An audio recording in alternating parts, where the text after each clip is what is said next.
What amused the planet was that the inhabitants were discovering the unknown forms of life that they had never bothered to search out and add to their taxonomic lists.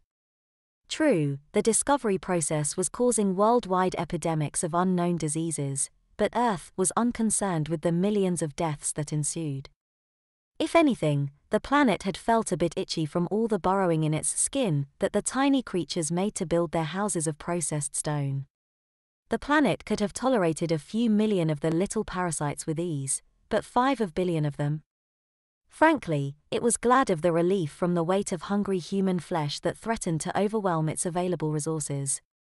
It was glad of the opportunity to reabsorb the nutrients that the millions of third world corpses contained as they rapidly decomposed in their shallow earthen graves. The rats and the vultures were happy for the overabundance of carrion too. Pickings had been lean as a consequence of the climatic changes. Earth shrugged its skin in annoyance and considered reversing its magnetic field. A magnetic flip would open up its atmosphere to solar radiation and eliminate thousands of species of living creatures and plants. On the other hand, it had been growing tired lately and had been slowing down by almost imperceptible amounts. The friction of the Sargasso Sea as well as the pull of its moon were a definite drag to continuing its heavenly motion. Perhaps it should invert the axis of its spin like a precessing top. Either method was a surefire way of ridding itself of excess numbers of large species of carbon-based life. It had employed each method at various times in its existence to reduce the excess population that crawled or flew over its surface.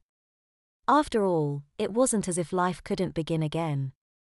The Earth was lousy with spores, seeds, and encapsulated eggs that could be expected to survive the worst disaster. Even if the surface of the Earth was scorched black, the voracious sulfur-eating bacteria that gathered around its undersea volcanic vents and infested the strange worm-like creatures that flourished on the periphery of the boiling waters would seed the next generation of life.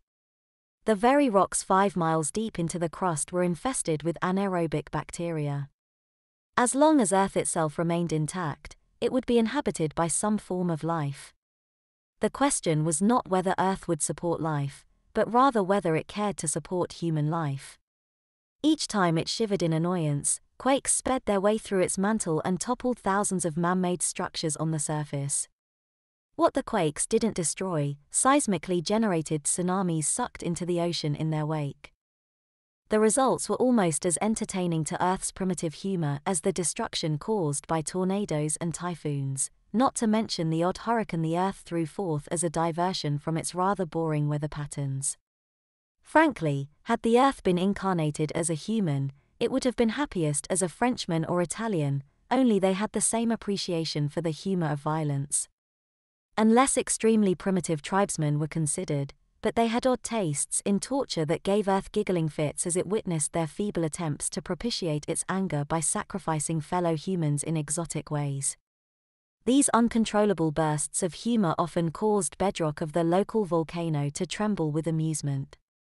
The natives, suitably awed by the power of the fire god they were trying to appease, usually interpreted the resonant rumblings of the earth as a sign that the god was pleased with their sacrifice.